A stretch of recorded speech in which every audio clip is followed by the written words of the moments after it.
And as always, we're going to be looking for accurate context, good risk management, and always exercising good patience.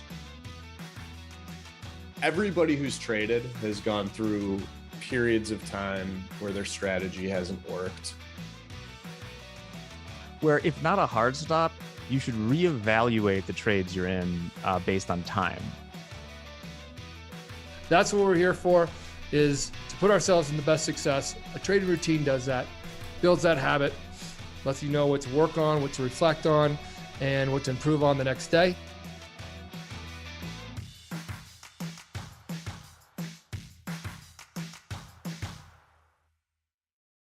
Hello, everybody. Welcome to the Coach's Playbook. Today, we're talking about the impact your trading environment has in your trading. It's important to take that into consideration. But first, I hear we got a trader shout out today. I've got one, Jack. Thank you. Big shout out to Jason Miller, up $2,400 today, trading the crude oil, or the rude oil, as I like to call it. Yeah, rude one. We love our commodity traders, and my offer's still open out there. Dan and I said on the podcast a while back that we will buy a Stetson cowboy hat for anybody that can pass the trading combine trading only cattle. So, something seriously? out there. Yeah, I just want to see it be done. You're welcome to try, Mick. I mean, you get the mustache, you're halfway there. Yeah. Try, I would. I have, there were a handful of years where I did trade the meats, hogs and cattle. And I know I did not make money over those years trading those products. Don't think I really lost much, but I know I didn't make money trading those. Well, good to know. Well, someone will succeed where you did not, hopefully. No doubt. There he goes. Yep, there goes Hogs. Au revoir, Hoagland. Yeah. So that is a good segue into the importance of your trading environment, right? Well, Jack can't start with Hoag. Oh, there we go. Oh, mine's downstairs. Giddy up. Mine's in the kitchen. Howdy, partner. Yep, I'll be trading cattle. You got to do that. So yeah, trading environment, huge thing, whether you're trading for a firm where they control it completely. Even then, you got to think about your setup, which is a huge part of trading. I'm firmly in the less is more. There's a lot of people out there. I used to say back when I was trading at the firm, there were some people who measured their ability as a trader by the number of screens they had. And there was one guy who looked like he was in the Matrix or something like that. He had like 16 screens, I believe, and they were stacked up so much that they had to curve back over the top. That's friggin' ridiculous. But Dan, as someone who's been trading at home, and notice that I am going to you first today, Dan. I noticed that. Let's talk about home trading environment first, and then we can go into that. Sort of what's important and what you need versus what you frankly don't need. Yeah, I mean, Jack, you said it. I think a lot of guys back in the day used to test their success by number of screens. This day and age, I mean, in reality, if you're trading outright futures, you're not trading 17 different products, or you're not in the options that you're watching 100 different types of markets coming through, or excuse me, not markets, but spreads, condors and things of that nature coming through. So you can kind of limit your space that you really need. But I think first and foremost, in a home trading environment, you need a dedicated location. This is not sitting at your kitchen counter. This is not, oh, someone came in this room, I'm going into the other room. You really have to have a dedicated space. On top of just a dedicated space, it's a dedicated computer. So, and this is something I've taken from my whole life experience of trading.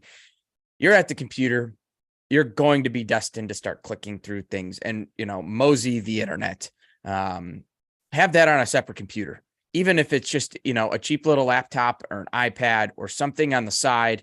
You want that separate from your trading screens. You never want to get yourself in a position where you're accidentally clicking the wrong thing, or you're in a trade. And how many times have you done it just on your regular computer that you go to move a browser, but instead of moving it, you hit exit, and next thing you know, you're cursing at yourself because you had 27 tabs open. At least this is me. So you want to have a separate screen or separate computer, just for your browsing and your time killing. So dedicated workspace. Now, for me, this is something I do, and I'm not saying everyone has to do this, but I also have a dedicated internet provider So I have 2 internet providers coming into my home. One is for everything else, fun, internet, television, whatnot. And then I have one that just the trading computer hooks into by itself. And that's something I've always done. It's a little bit of an added expense, but if you have, let's say you have Netflix on one television, you've got your computer, your internet browsing computer on something, you have another TV on, gosh, I don't know, you start to build up, you can put a lot of strain on that internet service. So I have right here, the trading computer has its own internet, and that one is hardwired, which is the last thing I would say when it comes to, and then I'm just talking equipment here, right? That computer, the trading computer, for me, it is required to be hardwired. You bring up an important things there. The dedicated computer, if you can swing it, that's what all professional places will do. You'll have 2 boxes. You'll have one that's dedicated for just running the trading program, because like you said, beyond distractions, you can still be distracted on a second computer, but you don't want something crashing in the background of another program when you're trading. So we would have one. I mean, you get the pop-ups. It's like, oh, this internet, the waiting on this browser to load. You get that little pop-up, which is going to slow everything else. And then the last thing I will add to this is a clean workspace. Something, because if your desk is a mess, which I'm not going to show you mine over here right now because it is a mess, but if your desk is cluttered, your emotions can be cluttered, and it can create that distraction. And if you're looking for your mouse, you're trying to move something, or you're going to type on your keyboard and it's sitting on something and it's wobbling, that's a distraction that you don't need to have. So you want to minimize those distractions as best as humanly possible. Dan, quick follow-up question from the chat. I think it's asking about your internet connection. How do you have that? Do you, I do have fiber in my area. Do you run both through fiber? Yeah, I have legit 2 services coming into my apartment. So I have an AT&T fiber, and then I have, I believe the other one is Time Warner, or Spectrum here in Wisconsin. I think it's the same thing. I have that one coming in as well. So my fiber is an AT&T internet, which just this computer, my trading computer, which has the block underneath it, and that is hardwired. And then everything else, my television, all my phone, whatnot, all the additional internets run off of the Spectrum or Time Warner one that I have. No wonder you hate paying cable bills, I'll tell you that much. On that, if we're going to rank these, and then I'll go over to Mick and Hogue, the dedicated box would be first before the second internet, because you always got to be careful, especially if you're a small retail trader, of your expenses, right? There's a lot of Mick's waving his phone there. Mick at the board of trade. I'll go to you next, Mick. What about you? Did you do any trading from home or strictly at the office? I did plenty from home, and I've even done it, from a Wi-Fi card out in the middle of a lake also, but that was more of calendar spreading, size on the bid and offer, market making stuff. But I agree with everything Dan says. The backup internet's a pretty good one. Now, if I am a retail trader taking small risk, not big swings or amassing large positions, that might not be something I would pursue. If I were doing things at a larger scale, probably something that's worth every penny. Now, I held up my phone earlier because in addition to the internet, we never want to be primarily trading off our phones, but this is, a great contingency if your internet goes down. I lose internet. Well, what do? I've still got my 5G or my 4G, whatever. I can always go on as a backup and exit a trade from the phone in most cases. If you can't, I would position yourself on a platform or with a provider where that mobile version is an option. So some other things that I was thinking about are, a news feed, whether it's keeping CNBC on a TV up in your office or your home, like whether you're working out of your bedroom or a home office or an office with, a really robust internet connection, having the news up is important. You could, substitute CNBC for Twitter, make sure you're following, reputable news feeds. However, I say that And I can remember in the past and I think somebody in this group and we were talking about it, maybe all of us together, I think Reuters was hacked at one point in time and there was some AP, false it was story. AP, yeah. AP, yeah, Associated Press. Like that is uncommon, but certainly something that could happen. And I remember, speaking about Twitter, I remember following some grain people when I was trading primarily grains, and we got news about some Russian or Ukrainian, something with Russia, Ukraine. I'm going back 10 years ago or something like that. And it was a really good buying opportunity if you caught that news. And I remember, big price movement in the wheat, which is a large crop in Ukraine. And without that, I would have probably been sitting there scratching my head, wondering what's going on, and was able to make a ton of money that day just because I got the news and it wasn't something you go all in on. But like, as you're getting proven right, you add to that winning position. So a news feed's awesome. I couldn't agree more about having a designated trading computer versus a separate computer for browsing or charting. I've always had a separate computer for my charting and not when I've been working at a prop firm or a fund, but when I was trading for myself, like middle of the day, things are quiet, corn's not moving, wheat's not moving, beans aren't moving. I'm watching stuff on YouTube, to kill the time a little bit. Yeah, but also you grain guys, your day ended at like 1 o'clock anyhow. So yeah, middle of the day. It was a sweet 3 hour and 45-minute workday for a while until they opened up the night sessions, and then I started having nightmares about positions on overnight and whatnot. Story for another time, but obviously goes without saying, like, hard lines preferred, Wi-Fi is acceptable if you've got a good reliable internet connection. And then another thing I've always had, and I've always seen other traders with it, is a time clock. You can always use your phone and warnings, but time.gov or any of these other internet times are important. Your computer time clock can get off and out of sync. You can always resync it, but I just liked keeping that up in a 3x3 inch window. It was not that I ever really liked carrying stuff into major economic releases, but it was always just something that I knew. I never got blindsided by the time or a time clock being off. I like clean spaces like Danny had mentioned. I really think, your news feed and reliable internet, and then separating your trading computer from, browsing and charting. Those are really the big things to me. A backup mouse. Things happen with these, depending on your personality type, potentially. We've talked about those before. Yeah.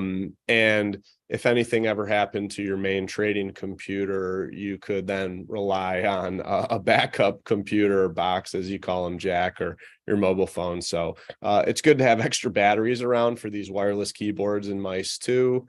So just making sure you're prepped, for the doomsday scenario kind of thing. And then, almost as important as anything else too, a phone number for your firm to, if anything happens, you should have somebody to call to help you out and get out of a position. Or even go a step further.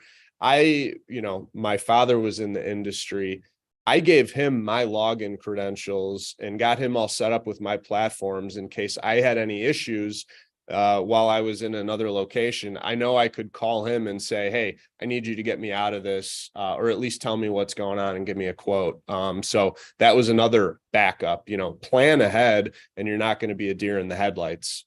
Definitely it's funny dating. you say that. I have the father backup as well. He's logged into all of my stuff, and no matter what, I can call him, and I have my safety net. I know we're dating ourselves with the phone number, but that was always a sticky note there. If you had to call, in my case, Broker Tech or CME or whatever else, I mean, just have the number with whatever you're trading that you can get out if need be. Those were some of my first words. I'd walk around the Tech? house, putting my hand up to my face going, Dan Hodgman, what are bonds? Because Yeah. that's how my dad used to call and get quotes overnight. And those are some of the first words I said. My mom says I've walked around the house when I was like 2 years old, just saying Dan Hodgmoor bonds. So What a precocious little child you must have been. Before I my kick path over, wasn't defined for me. no, we're all masters of our own futures.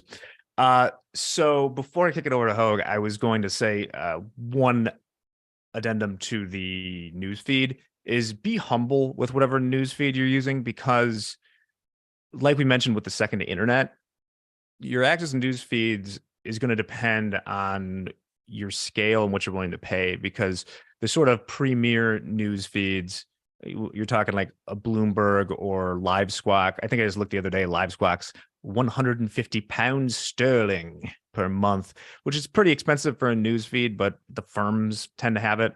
And that's why I would suggest staying humble with it. Is if something happens, they're not going to get like an article out on CNBC right away. There's going to be other things first. That's why I like Twitter, but you have to be a discerning consumer of Twitter, which is probably going to become increasingly difficult. So Hogue, I want to go to you about screen usage. When we talk about the environment, kind of what you have up and what you think's important to have up. Well, I have two computers. One, my personal trading computer is one. Then I have the Topstep computer. On the Topstep computer, I have 4 screens, and one of them's the browser where I keep email and Slack and all that stuff. The other 3 screens are dedicated to the platforms and the production of the market prep and all that. So I'm basically running 2 platforms, T4 as well as the Tradeovate platform, as well as, of course, the browser page. So I'm also hardwired. I also have a kind of a third laptop computer where I do most of my other browsing and watching of CNBC or whatever I happen to be watching. But again, it's not how I gauge myself as a trader, by the number of screens that I'm looking at. Lately, I gauge myself as a trader by weight.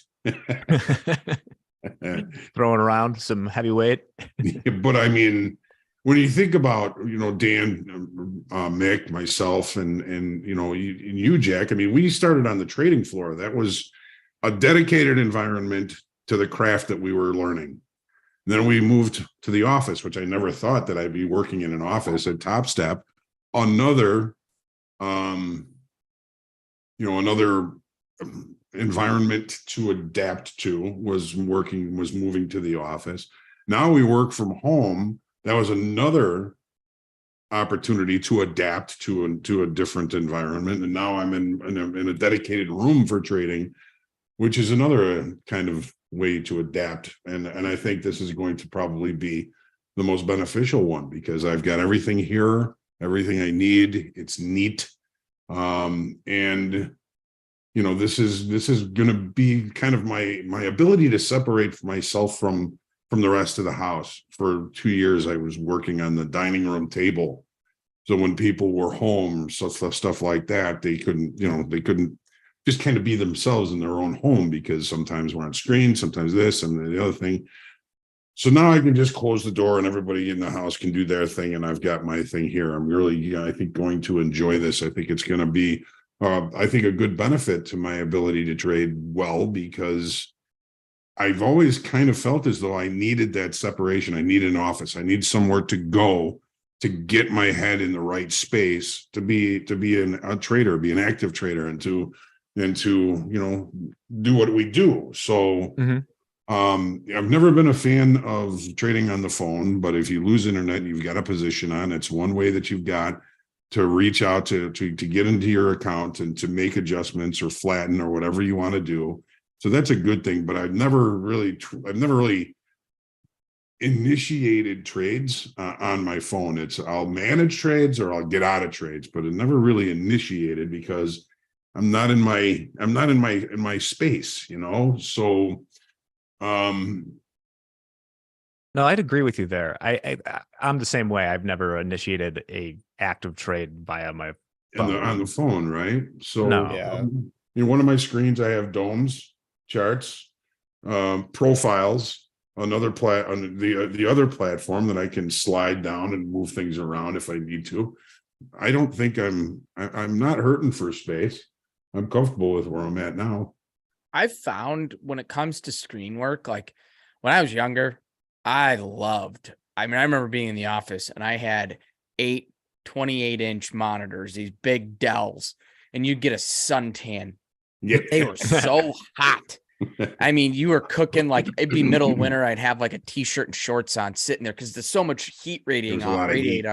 But I thought I was so cool with all these monitors. And like I thought that was the coolest thing. And then as I've matured, which is not crazy maturing, but as I've matured in my trading career, I've limited what I'm looking at. I mean, I'm very specific into what markets I'm trading and what I'm looking for and how I'm looking at them. My charts are relatively small these days. I know where my levels are, and I've shrunk down what I'm looking at. And it's kind of like gotten rid of that anxiety. Like a good trade comes up, right? You see an opportunity. You have too many monitors. I mean, you're chasing, where's the cursor on what screen? Where the hell's my mouse? Like you'd have it huge just so you could find it. Now it's like, oh, there's okay. Yeah. Small, quick click. Like it's calmed me down a lot in the trading, limiting that space that I have. Yeah, and depending how you trade and what you're trading should dictate that. I remember in the past when I was with a fund and we were basically, our strategy had to do with technical analysis, and we would be able to implement these technical strategies to a number of different markets. We wanted to have each one of these markets up that we were trading and a breakdown of charts for that product in different time frames. So we needed to have a lot of real estate for the screen in order to do so, to not miss anything. If you're someone who's only trading equities and you're using price action and maybe keep a chart up, how realistic is it to have, more than, two potentially screens? I mean, I'm in the camp now too, where these televisions, they make them in 4K HD. You can get a nice curved 55-inch TV and it'll make up for, 4 24-inch monitors or 4 30-inch monitor, not 4 30-inch monitors. You know what I mean, though? So you can go one monitor and basically put all this stuff in, organized in it. Yeah. I feel like you don't need that many screens unless what was the big screen waster for us was I was trading spreads. And when you're trading like spreads, you got a different spreader up for every spread. But most people out there aren't doing that. You talk about bad environments too, Dan. You're talking about baking from the screens. I remember they used to turn the air conditioning off over the weekend at the Board of Trade. Oh, so And bad. Sunday nights, Sunday you come into an nights. oven. Sunday nights. So bad. I remember coming in, I show up at like 5 p.m. on Sunday night, and it would be like Lord of the Flies in there. I swear there was a few people I can remember in particular, because we were up on like the 22nd floor. So all the heat was going very, very top of the atrium, like a heat dome. And I remember one person in particular would just trade with no shirt on. I can't tell you how animals. many Sunday nights I came in, had the fan right on my back, in my boxers, no shirt, no shoes, everything. Because that just Sunday nights, because the air conditioning was off over the weekend. And it's brutal. If you were watching the night session, it's dark outside, probably dark in the room. You got bright monitors. It's like hard to stay awake when it's 80 something degrees in the office. Yeah, well, especially those Sunday nights were rough. I can't say I ever traded shirtless. I'd go in shorts and a t-shirt I'd bring with me. Shirtless isn't bad. I brought up earlier trading on the Wi-Fi connection, or not the Wi-Fi, the wireless card connection from the boat. Or a lot of people, this is a lifestyle where you could sit on a lawn chair somewhere and make your trades too. Not as reliable, but something you can do. Yeah, those Sunday nights, as parting thoughts, those Sunday nights were miserable, especially, it's usually people who are in their early 20s. Let's say you're going out on Saturday night, you're trying to sleep as long as possible on Sunday. Maybe you get up at noon, but that's still 6 hours before you got to be there. And then you got to stay up till 7 in the morning staring at paint dry. Oh, what a great time. I'll never go back. But it's good. It was kind of good to say, like, paid my dues a little bit. Yeah, that is. So hopefully you guys out there found some of this interesting. The big takeaways, once again, keep your place neat, have reliable internet. And Mick, you sounds like you want to say something. Almost forgot one of the most important things as far as what to keep in your workstation. Beef jerky. Always have some food around. Beef jerky is the best thing. High in protein, tasty, delicious. But it costs its weight in platinum. Yeah, good stuff. Yeah. Keep that stashed everywhere, by the way. The car, the golf bag, everything. Good to know. Well, if I ever need a protein pick-me-up, I will know who to ask. All right, everyone. Have a great rest of the week. We'll be back next week. Trade well. Keep your workstation clean, functional. You'll feel better. And keep your shirt on. Yeah, keep your shirt on. Don't lose your shirt, please. Yeah. All right. We'll see you guys next week. Have a good one. Have a good one.